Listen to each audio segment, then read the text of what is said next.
Hello, hello. Good evening, good morning, good night, whenever, wherever that you may be tuning in. This is Yonks, and we are here to discuss our now 11th working group as we are preparing for our Community Energy Innovation Submission Prize.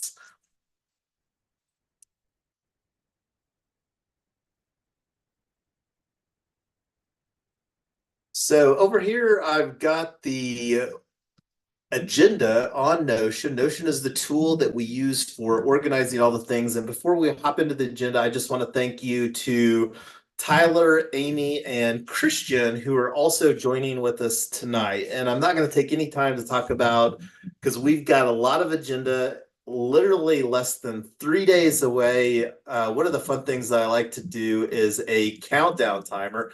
Let me make this a little bit bigger. This is the submission deadline is 3 o'clock Mountain Time on Friday afternoon. So anyway, getting back over here to Notion. So here's our agenda. And this is one of the things that I will put forward. If somebody really wants to join our team, reach out to me ASAP on social at Yonks. And we've got all the stuff, links around for all the details. So anyway, one of the things that we had a brief conversation about is with this being literally less than 3 days away to our final submission time frame, right now thinking that maybe for sure having a working group on Thursday, and then we can make a decision on if we need to do another working group on Friday to get our final submission.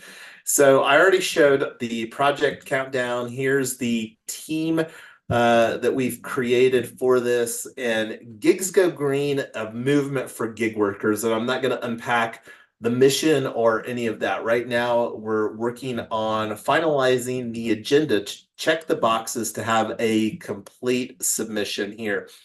So one of the things that is important to understand is the submission requirements, and we actually have a link to the rules here embedded. And this is actually something that I'm going to go over here as far as what to submit. And this is in section 4.4. And this is something that I broke down to make it easier over here. Cover page. And these items right here will be made public. And the only ones that will be scored are these two right here. So these are the most important ones. The 3-minute pitch video and the impact plan. The summary slide, I believe, will be important, and this is one of the things that we may even want to incorporate within our video, but that's something that we'll start talking about here. So real quick, as far as the submission items, does anybody want to chime in any thoughts as far as these items before we get into the details? Because I don't even have any details around the cover page or the summary slide. And part of the reason for that is that those aren't scored items. So any thoughts on cover page or summary slide, or do we want to just start talking about the video and the impact plan? And I don't see any. Go ahead, Tyler. Go for the video. All right, cool. So let me make this a little bit bigger here for everybody on the live stream. So 3 minutes is not very much time to really unpack a narrative, and it'll be interesting. And let's actually talk about here. So before we get into what I've got over here, let's talk about the scored submission items. So here you can see that the video is 15 points possible, and the impact plan is the other 85 points for total points out of 100. So obviously the video is far less important than the criterion. One of the things that I want to do, because this is an important component, is just rewind, and I'm going to go all the way back to the table of contents here real quick. So looking over here at the table of contents, so let's just unpack here about the prize and the prize objectives. So The Community Energy Innovation Prize aims to fund organizations for ongoing and/or proposed activities related to climate and clean energy that support, build trust, and strengthen relationships and partnerships with disadvantaged communities. So one of the things, and I don't know how much that we will need to really substantiate, and this is something that we've already got quite a bit of research done through our previous narratives as far as positioning gig workers and specifically the gig working niche that we're focusing on building Gigs Go Green, a movement for gig workers surrounding are Uber and Lyft drivers or rideshare drivers.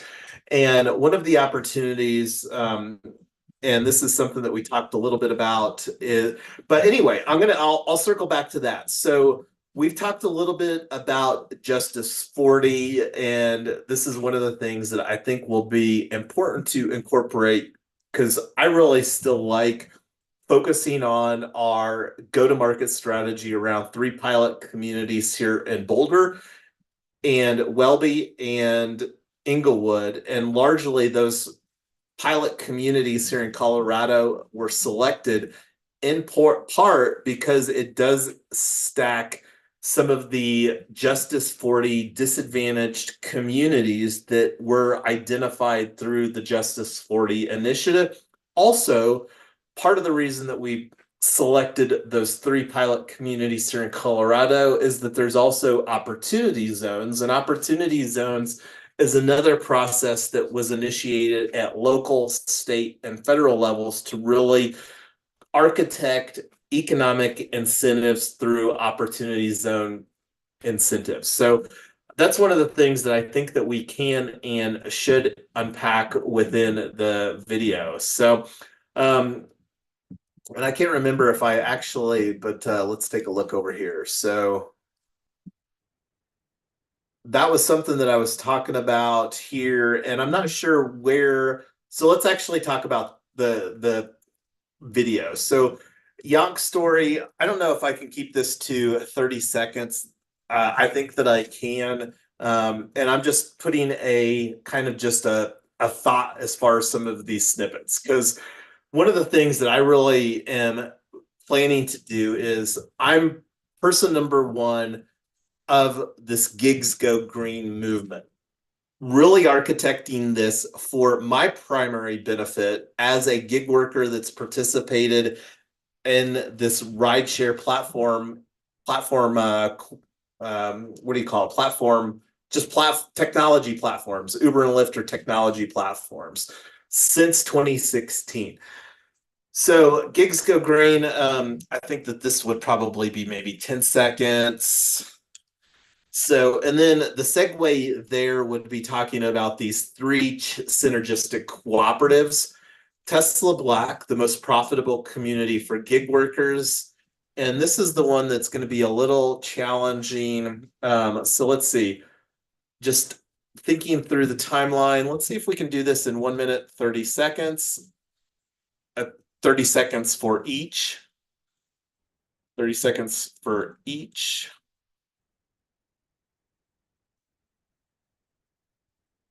So that would leave us 50 seconds. And then a go-to-market strategy using crowdfunding platforms. So is there anything else besides these 4 high-level things that we need to incorporate within the video? Oh, yes, we were talking about the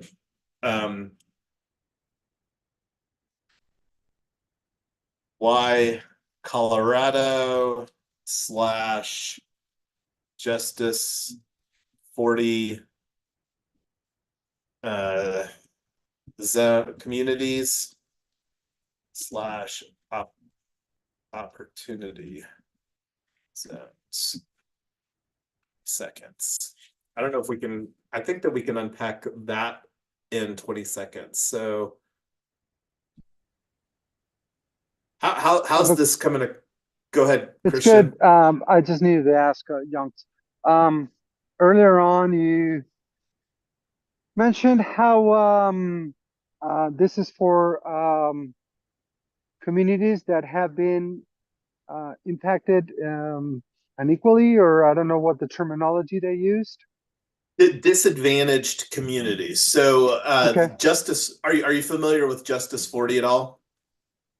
I'm not. I just want to make sure that um,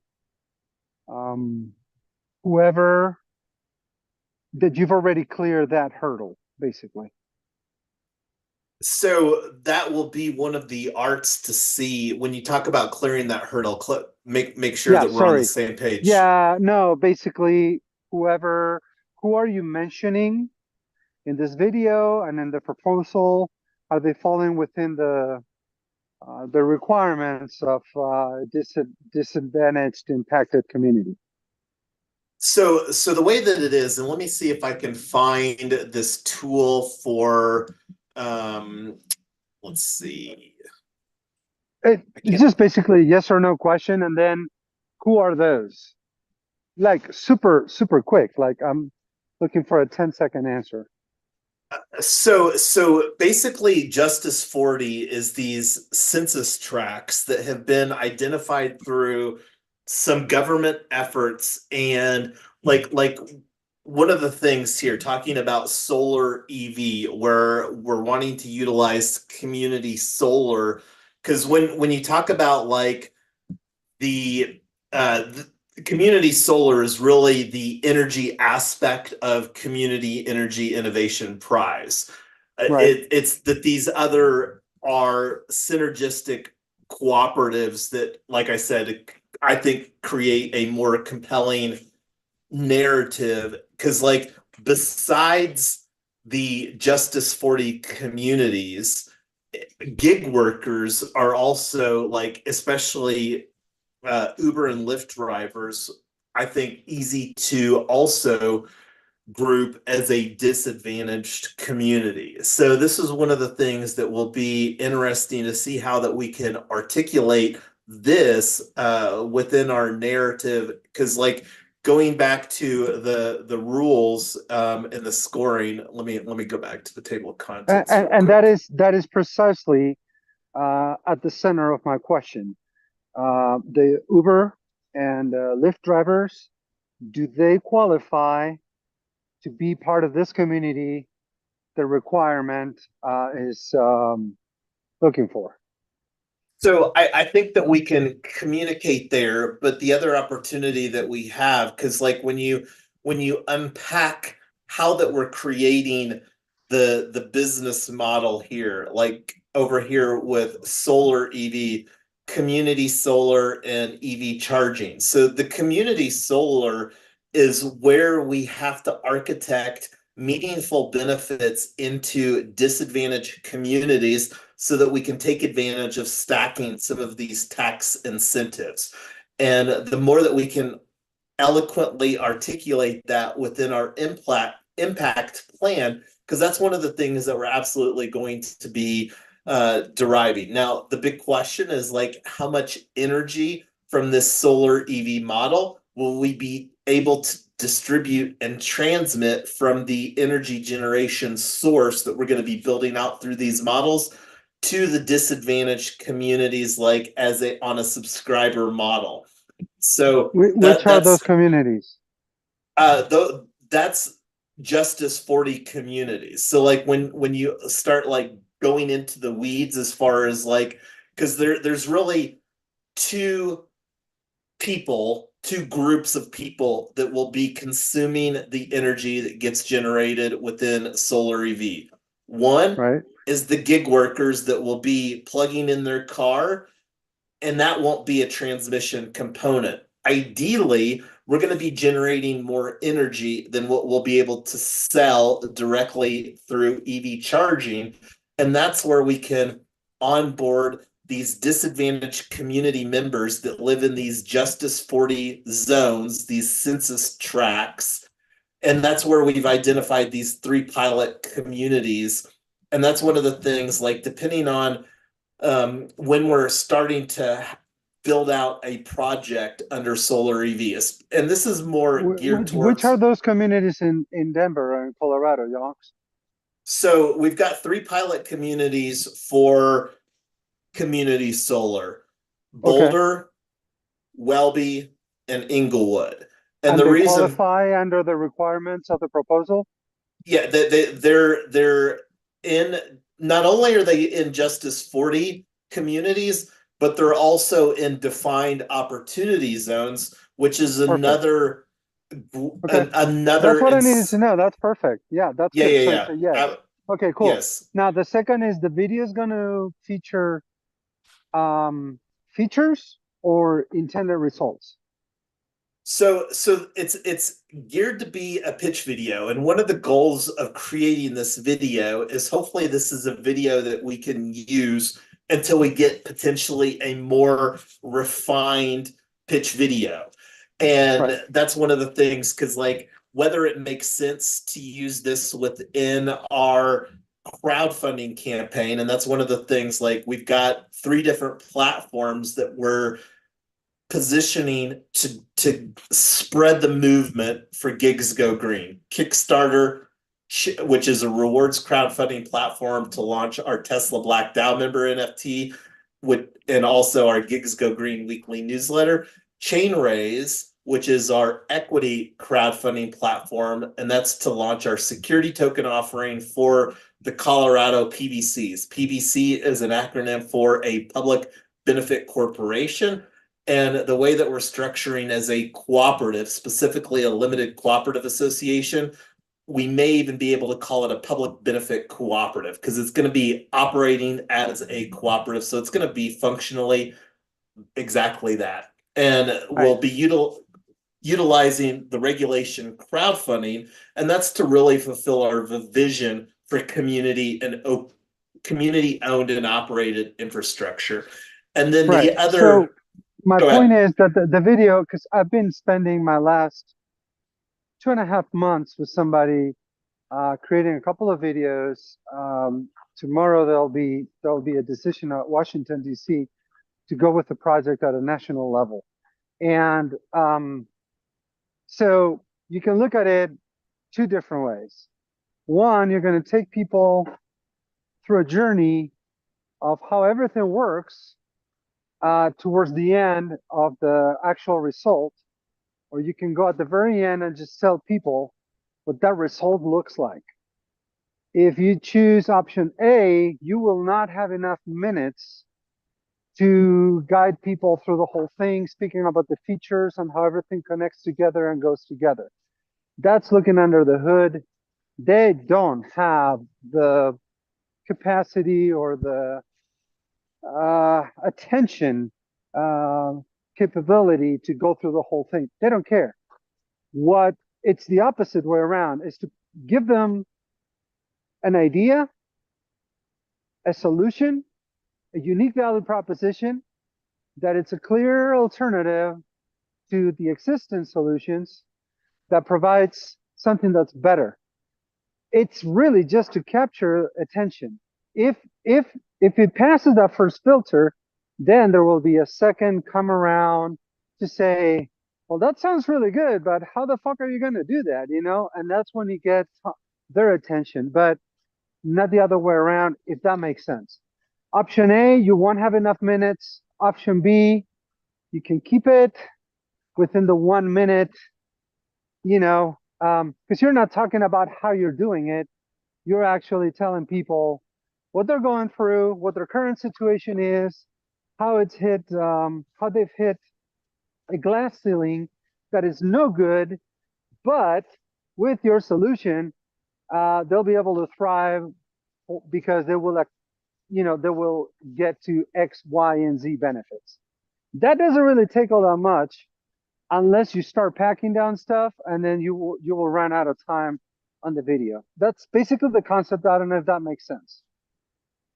No, absolutely makes sense, and that's the biggest challenge here as far as with the 3-minute pitch video.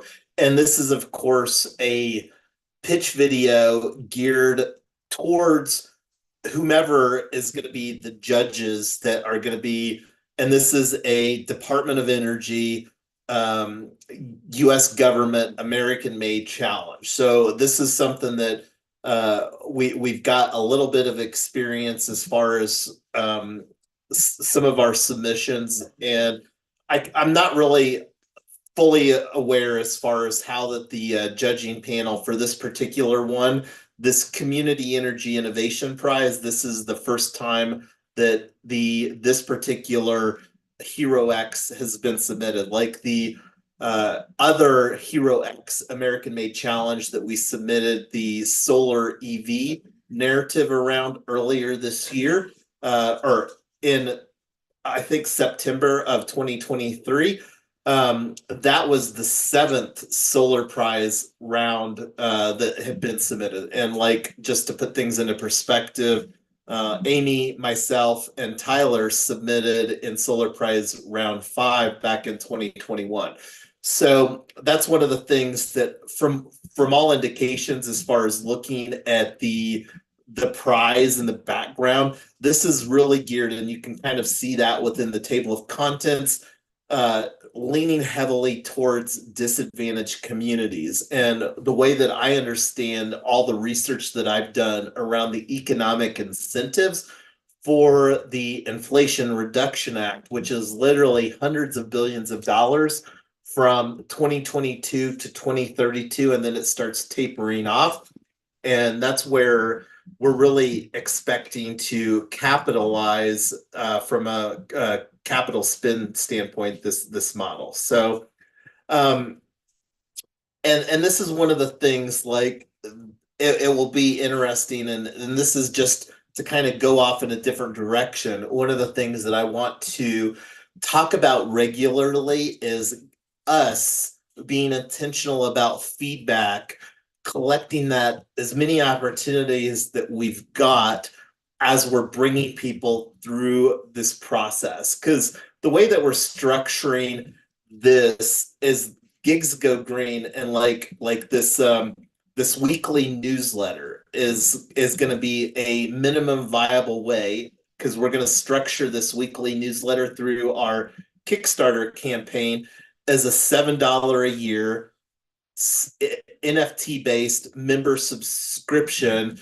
And the goal is to create such a low barrier of entry, because at the end of the day, $7, whatever that is, you don't have to provide a lot of value for people to feel, hey, $7, this sounds like a cool project, and I'd kind of like to see, because the goal with Kickstarter is to really like tap into the 20 plus million users. And from what I understand, the statistics, 6 or 7 million of those users on Kickstarter have actually backed a project. I've personally done a Kickstarter campaign.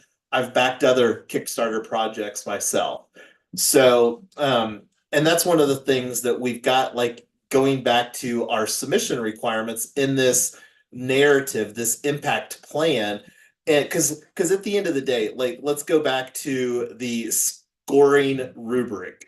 And I'm going to jump here to the section 4.4, what to submit.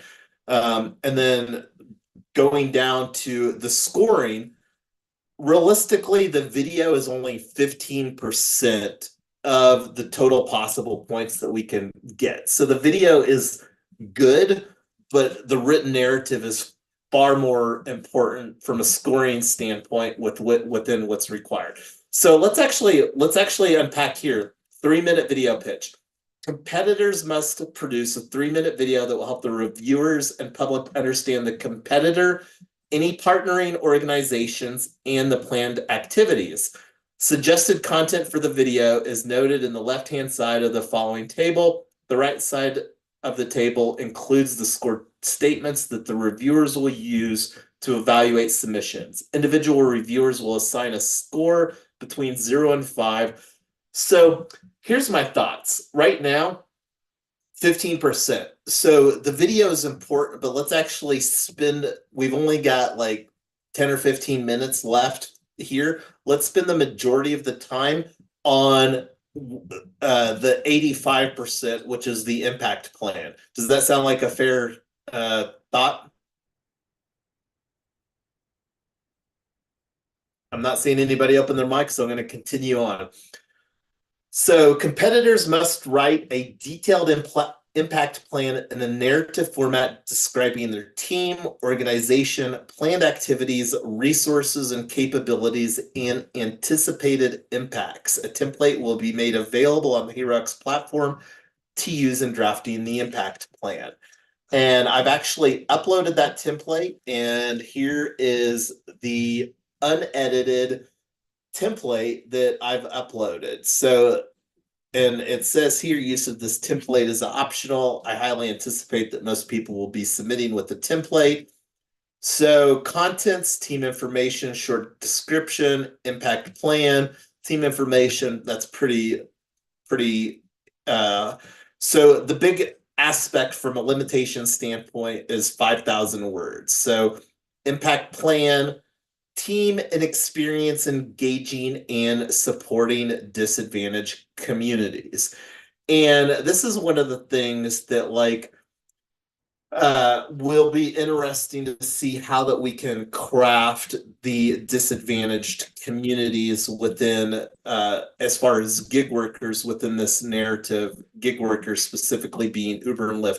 But one of the articles that I've got, I don't have it readily available here, but Colorado State University up in Fort Collins did some assessment where they said that the average hourly wage for Uber and Lyft drivers is like $5 an hour, and this report was done fairly recently.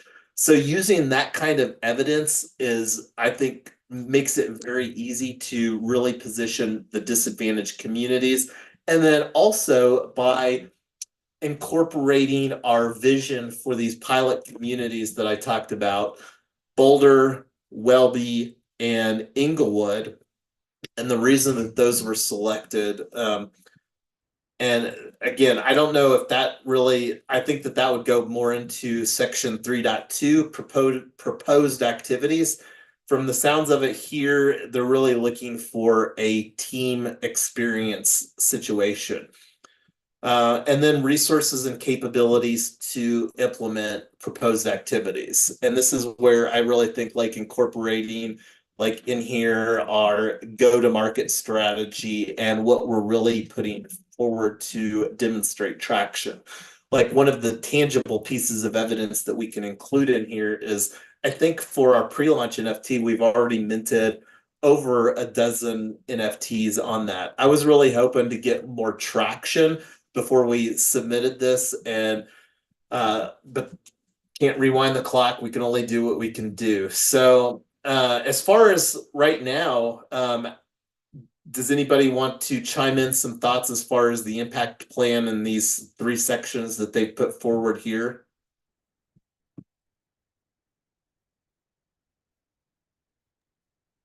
I can.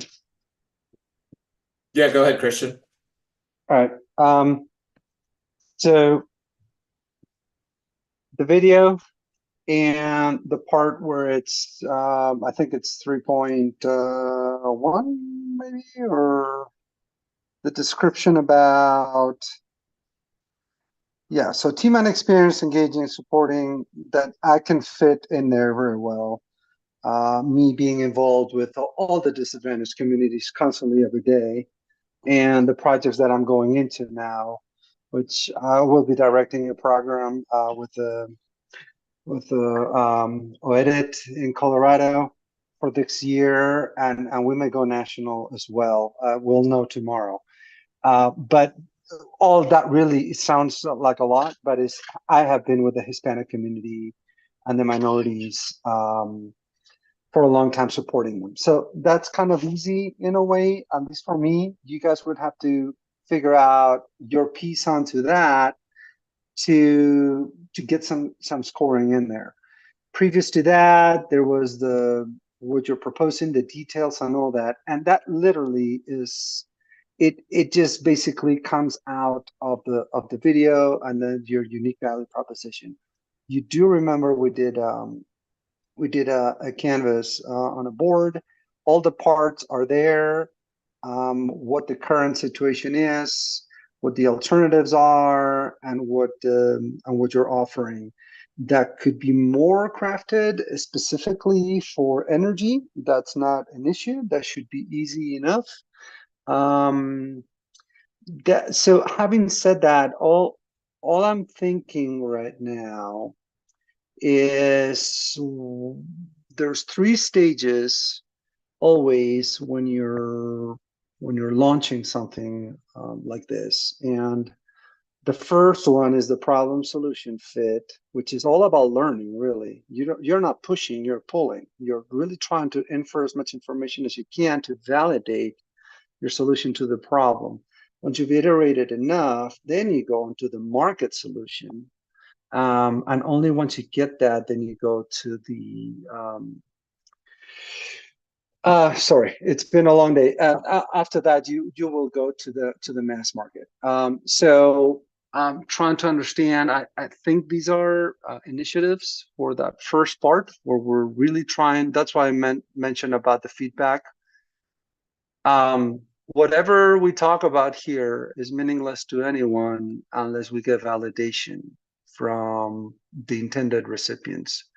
And so once you carry a tribe behind you of signatures, in this case, people that are validating through different support, whatever, whether it's digitally or whatever you got to show, that's when you have something behind you to really put in the proposals.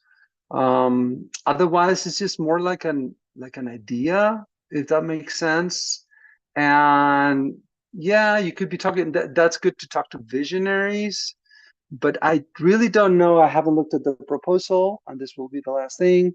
If they're looking for a vision or they're looking for something that's a little more further down the road and it's a little more elaborated and that has been more you kind of it has gotten more traction and more proven down the road. I don't know if that makes sense. It does, and that's one of the things, like with this categorically being the first community energy and innovation prize that the U.S. Department of Energy has hosted through the American Made Challenges. We don't really have any historical context as far as previous projects that submitted on this and what their criteria for winning was. So a lot, and going back to like uh the scoring criteria over here, like let's go down to the impact plan criterion. So this is where it's and this is something that I would encourage all of us that are participating here to really just go into, and this is page 31, and because this is where the majority of our points can be scored from. The video, like I said, 15%, 85% is from the impact plan. And this really breaks it down as far as just from a scoring rubric. So the better that we can, like creating the narrative to align with what the judges are informed to look on. So one of the things too that I wanted to structure or bring up here, because I did find this is a map, and I'm going to link that up to everybody here on the Zoom chat. This is at marketplace.ever.green/locations. And you can see here that they've got an amazing tool. And I think that I've already signed into this. Let me see here. Sign in. I can't remember if it's on this. I'm going to bring this onto another window here real quick, because I did create a project. I'll take that offline. I'll bring that up on our next working group, and I'll see if I can incorporate some of the stuff within the video, because right now my thoughts around the video is to just do some runs at taking in those bullet points that we talked about here within our agenda, these points, and then incorporate that into a video and see. And that's something that we can do asynchronously, because like here it's Tuesday night, we'll have all day tomorrow on Wednesday to start putting in some details into the Google Docs so that we can have a productive conversation as far as our upcoming working group during office hours on Thursday. And the reason for office hours, I'm doing a Cryptorado meetup here in North Denver. Short plug at Satire Brewing. So putting that out there to the universe. Really excited about the one. Got to go there right now. Is that we've got I think over 200 RSVPs for the meetup here in North Denver at Satire Brewing on February 29th, leap day of leap year 2024, which is when ETH Denver is underway.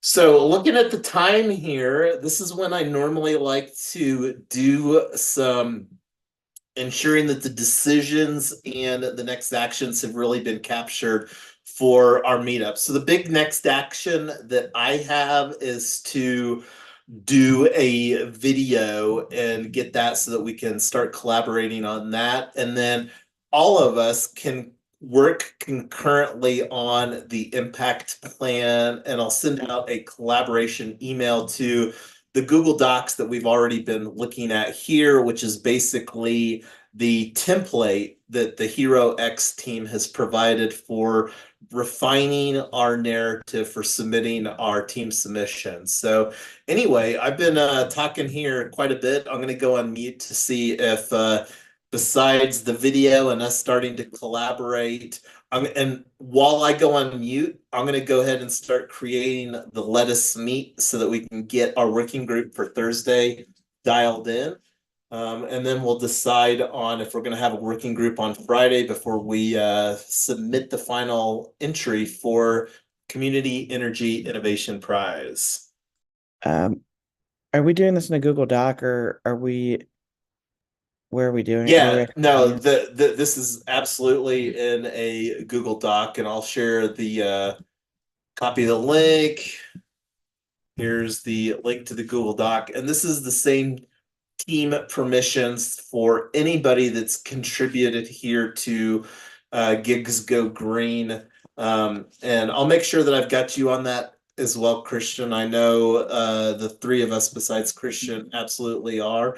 But yeah, I imported the template that HeroX provided on this American Made Challenge and imported it in here to Google Docs that we should have editor privileges on. I know that I'm logged in personally.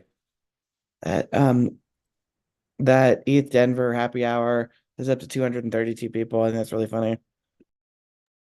It is really funny, and need to catch up with Todd and Stacy tomorrow as far as like just as a heads up and take that into consideration, because there's a lot different a scope of event and you have 100+ people register, because I know that a good portion of those won't show up, especially just due to the logistics of this being North Denver, and ETH Denver is not being held geographically in North Denver, so there is some geography, but there's what 20 to 40,000 people coming to Denver globally. Yeah, the ETH Denver is 25,000 tickets, and I don't know if they actually oversubscribe it because they assume that not everybody's going to show up for a free ticket, but it's pretty crazy. Last year I was doing registration and I probably checked people in from like 25 or 30 countries. It was pretty nuts. I was whining that I had to wake up like an hour earlier than I normally do. And meanwhile, I'm talking to some guy from Australia who had to take like 3 flights and he was connecting like in multiple continents and whatever. And I was like, oh yeah, I guess that you worked a little harder to get here than I did. So it's fine. Well, and that just amplifies how amazing that we have it here with our geographic proximity for all the stuff that's going on from a technology standpoint. And I've had a very successful career, made $1 million+ doing information technology IT here in Colorado. So I'm just looking here at Let Us Meet as far as my profile, going through some of the stuff. So this was the last working group that we did a Let Us Meet for back in December, and this is going to be working group number 12. So our 12th working group, and I'm gonna limit this to, I think, 3 o'clock. No, we'll go later because that's a North Denver, so I don't have to allocate as much time from a logistics standpoint here. So we'll do 10 a.m.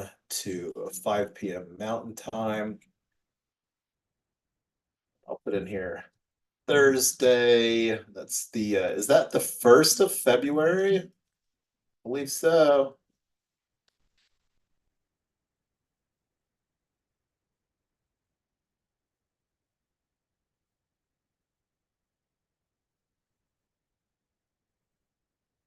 All right, throwing in a link to that Let Us Meet in the Zoom here and putting it in our agenda and meeting notes. So I'm going to go ahead and add my availability here real quick.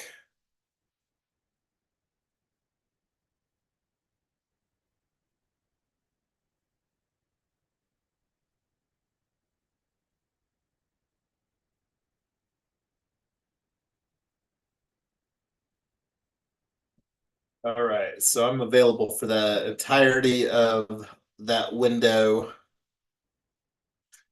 All right, so we got that Let Us Meet created there. So I'm gonna put a little check mark by that. So what else here before we call this working group a wrap tonight?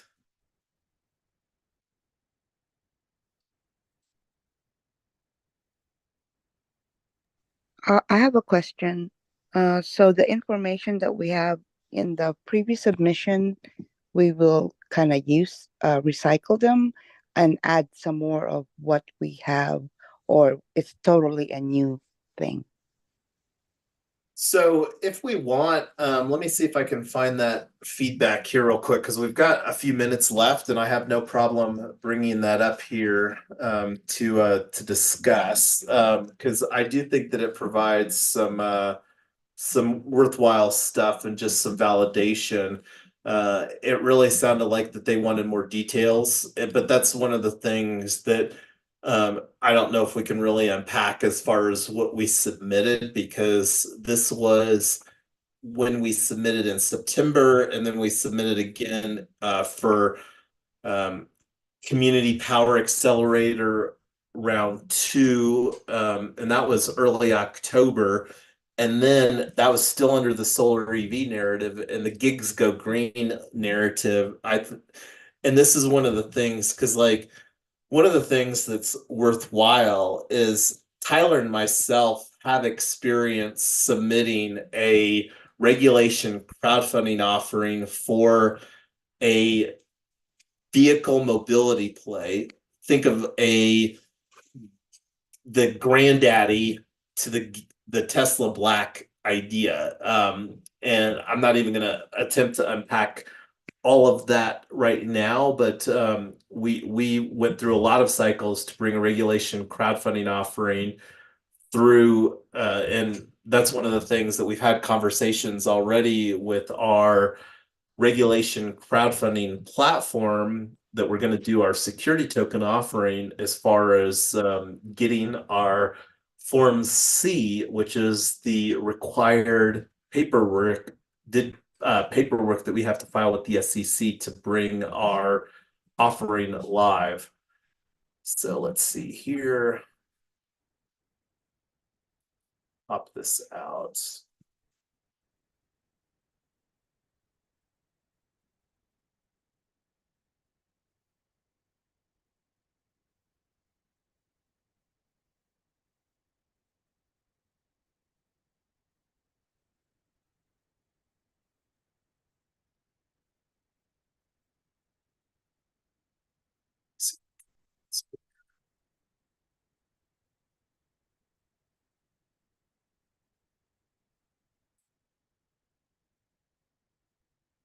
And I'm just going to do a PDF export of the email here.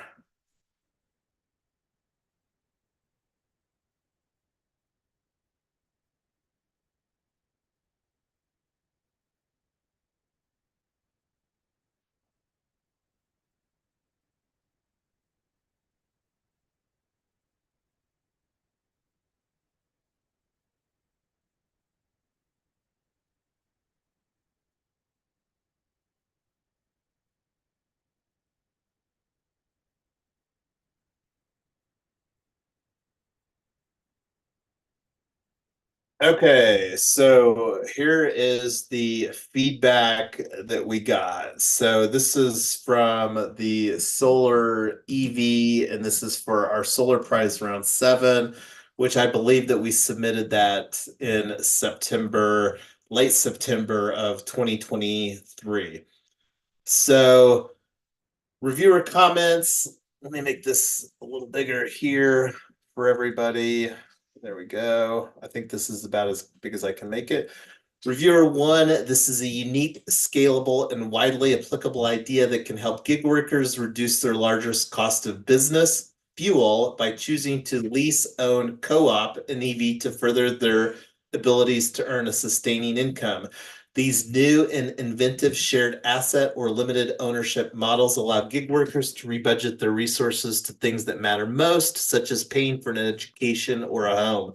The presence and access to this type of infrastructure can enable more solar and energy storage adopters for wider aspects of their lives.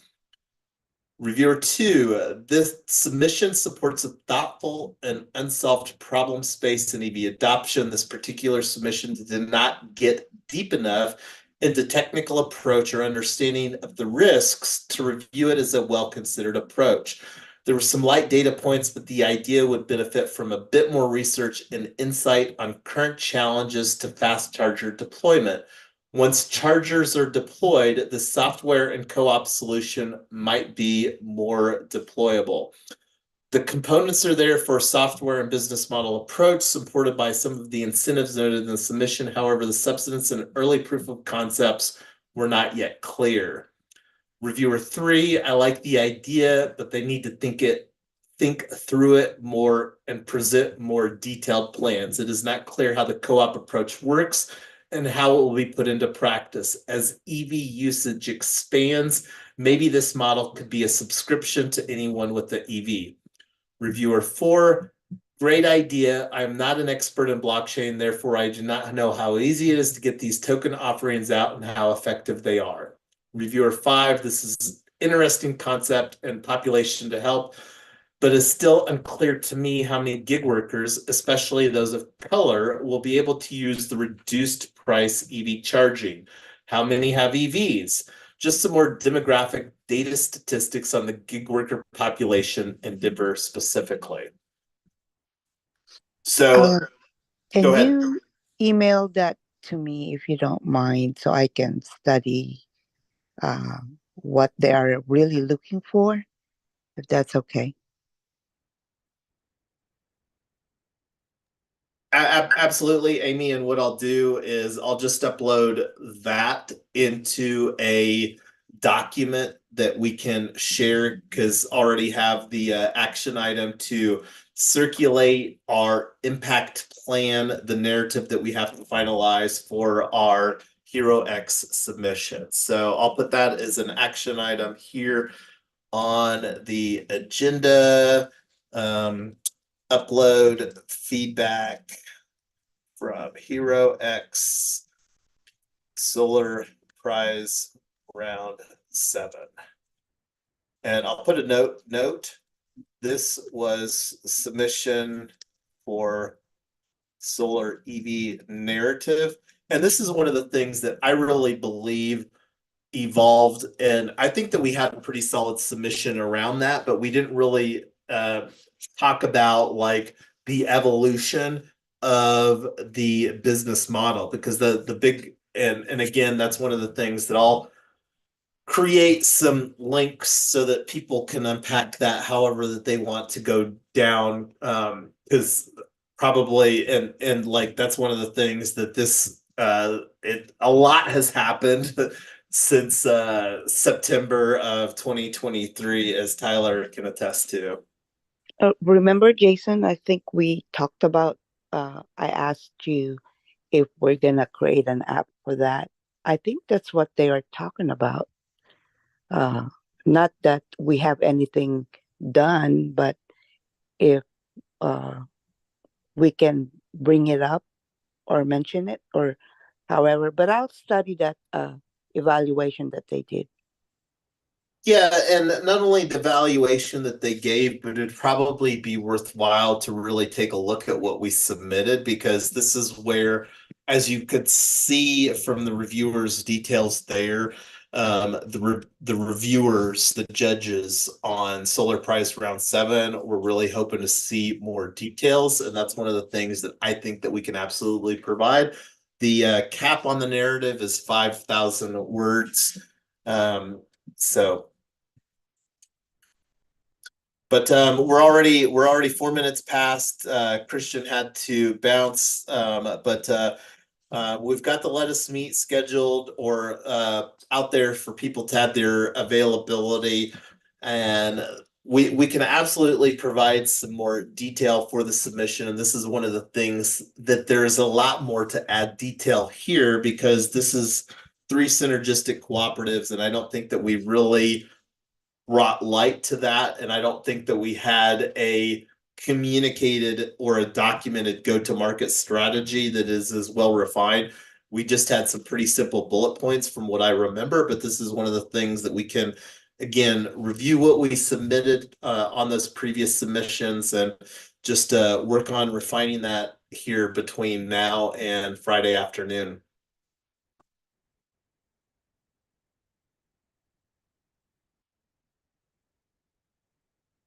Any other thoughts before we bring this to a wrap here? Amy, Tyler?